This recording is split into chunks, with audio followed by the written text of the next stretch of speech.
Hey guys, James here, and welcome back to my channel. If you're new here, this channel is all about sharing my lifelong love of cars and everything related to cars with you guys. If you're in the market for an ND1 or an ND2 Miata, you know that one of the big decisions you're going to have to make is whether to get the convertible soft top like this one or the RF or retractable fastback version.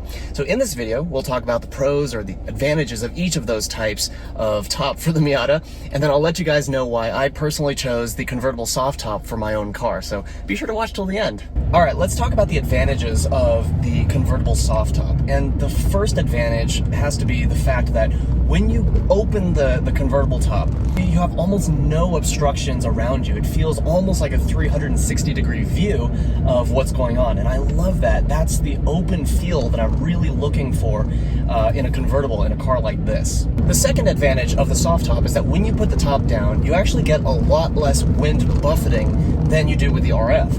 What's interesting is that when the RF is open, there's just this kind of small gap above your head, and there's actually a lot of buffeting, like this boom, boom, boom, boom, boom kind of noise that happens when you're in the cabin, and it's not as well suited for kind of top-down motoring on the freeway. The third reason why you might want to get the soft top is that it's about 100 pounds lighter than the RF. And that 100 pounds is not low down in the car, it's actually pretty high up. Now, what's interesting is that journalists who have driven both back-to-back and driven them really hard have said that the vehicle dynamics don't change that much when you go from soft top to RF, which is kind of interesting. But I think that just knowing that there's that extra 100 pounds of weight and that it's pretty high up spoils the fun just a little bit. So I think that's a real advantage of the soft top, that you know that you're getting the lightest Miata with the lowest center of gravity.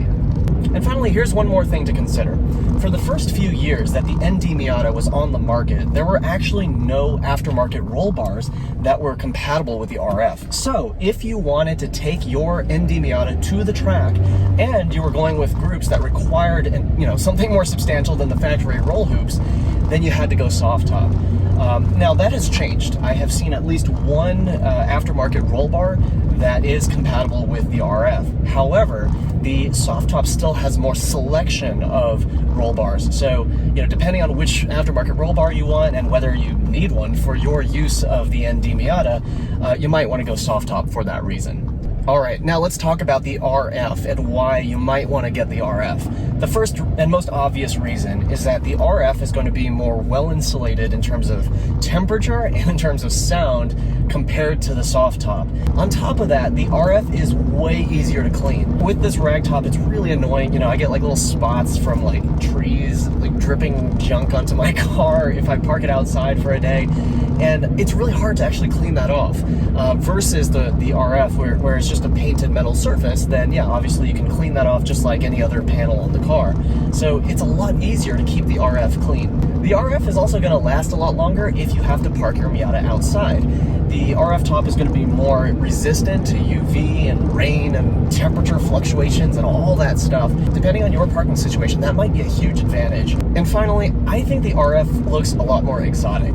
From the side, to me, it looks kind of like a baby Ferrari California. It's got like a very similar profile. And even if you don't think it looks like a Ferrari California, I think it's safe to say that the RF looks more exotic than the soft top. Okay, stop here in the shade and let's talk about why I chose the rag top, the convertible soft top in the end for my own car. First off, I'm really lucky to have a garage that I can park this in. So the issue where the soft top is harder to clean is less of an issue for me. Also, the fact that I can park inside means that there's less damage from the sun. I'm not worried about the soft top degrading in like 3 years and then, have to replace it so soon. So the garage thing was a huge factor in my decision to get the soft top. Also, because this was my secondary car, it's just my fun kind of weekend car, the fact that the rag top has more noise was less of an issue for me. And that's especially true of this club trim level. The club trim level, at least I believe from 2016 to 2019, possibly also 2020 and beyond, has just a single layer canvas top. So it's really thin and you can kind of feel it kind of fluttering as you drive down the road. And it's much noisier than even like the double layer canvas top on the Grand Touring trim level, and of course the retractable fastback. So, you know, but the noise was less of an issue because this is my secondary car and I drive with the top down most of the time. And here's a controversial one. I think the soft top looks better. I know a lot of you guys will disagree with me, and that's totally fine. You know, aesthetics are just totally subjective, right? But I do think that the soft top has slightly better proportions. Yes, I did say that the RF looks more exotic. It looks like a baby Ferrari California. But I do think that the greenhouse on the RF is a little bit tall for the main body of the car, whereas the soft top is a little bit lower, and it's just, I think the proportions are a little bit better. Not to mention that when you actually drive with the top down, I think the soft top version looks best when the top is down, and you know, to me that was kind of a clear winner. The weight issue was also something I considered, although I didn't notice the weight penalty and the center of gravity penalty on the RF that I drove.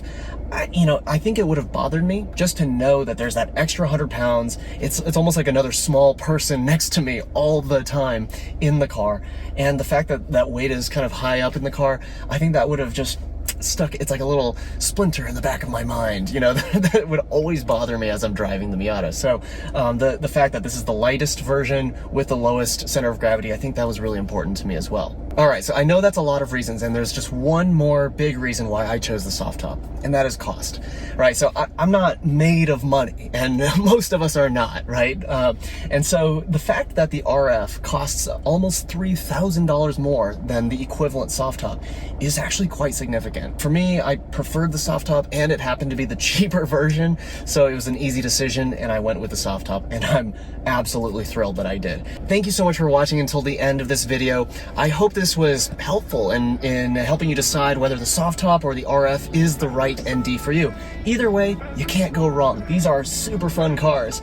So that's why I'm gonna put down the top now and go for a drive. Thank you so much, guys. Hit the like button, hit the subscribe button if you made it this far, and I will see you next time.